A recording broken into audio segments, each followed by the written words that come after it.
एक बार की बात है जब भगवान श्री कृष्ण और अर्जुन रास्ते से जा रहे थे। उन्हें एक भिखारी दिखता है तो अर्जुन भगवान श्री कृष्ण से पूछता है कि हे भगवान, आपने तो इतनी सारी दुनिया बनाई, इतनी बड़ी दुनिया बनाई, तो ये भिखारी क्यों बनाए जो अपनी मर्जी से ना कुछ कर सकते हैं, सिर्फ भीख मांगते रहते हैं।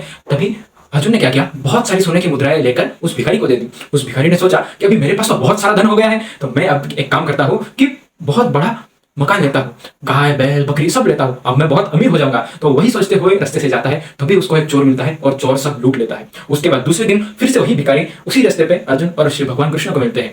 तो उस भिखारी को अर्जुन बोलता है कि हे भिखारी, मैंने तो तुझे कल इतने सारे सोने की मुद्राएं दी थी, तो तू यहाँ पे फिर से भीख क्यों मांग रहा है। तो फिर भिखारी कहता है कि हे अर्जुन, मैंने तो सब सोने की मुद्राएं आपसे ली और मैं रास्ते से जा रहा था, मुझे एक चोर मिला, उसने मुझे लूट लिया। तो अर्जुन क्या करता है, उसे हीरा देता है और कहता है जा अभी ऐश कर। तो वैसे ही वो क्या करता है, हीरा लेके संभाल कर जाता है घर पर। वही सोचते हुए जाता है कि मैं अब बहुत बड़ा बंगला लूंगा, पैसे है मेरे पास तो गाय लूंगा, भैंस लूंगा, बकरी लूंगा, सब कुछ लूंगा, मैं अमीर बन जाऊंगा। तभी वो क्या करता है, हीरा एक मटके में छिपाता है, किसी को पता ना चले इस वजह से। लेकिन उसकी पत्नी आती है, कमरे में बहुत सारे मटके होते हैं, लेकिन उसकी पत्नी सिर्फ वही मटका चूज करती है। उसी मटके को लेकर वो पानी भरने जाती है और पानी भरते ही वो मटके में जो हीरा होता है वो पानी में चला जाता है। उसके बाद तीसरे दिन फिर से वही भिखारी उसी रास्ते पर भीख मांगता है और अर्जुन और श्री कृष्ण उसे देखते हैं। अब श्री कृष्ण सोचते हैं कि रुक, तेरा हिसाब तो मैं करूंगा।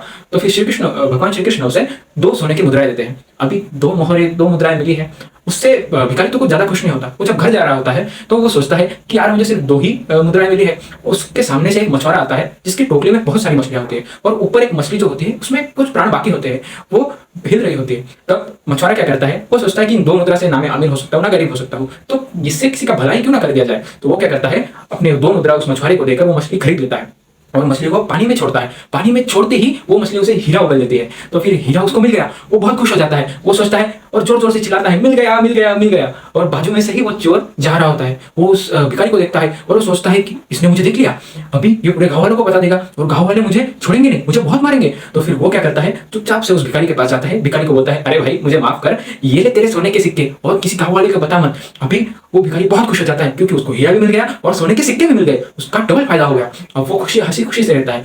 तो अर्जुन श्री कृष्ण से पूछते हैं कि भगवान, आप मैंने इसको सोने की मुद्राएं दी, हीरे दी, इसने संभाल के नहीं रखे और आपने सिर्फ इसको 2 मुद्राएं दी और इसको इतना बड़ा फायदा हो गया। तो भगवान श्री कृष्ण कहते हैं कि जब अर्जुन आपने इस भिखारी को सोने की मुद्राएं दी, इसने खुद के बारे में सोचा। जब आपने हीरा दिया, इसने खुद के बारे में सोचा। लेकिन जब मैंने इसको 2 मुद्राएं दी, इसने दूसरे के बारे में सोचा, इसलिए इसका फायदा हुआ। मतलब इसने दूसरे के बारे में सोचा तो मैंने उसके बारे में सोचा।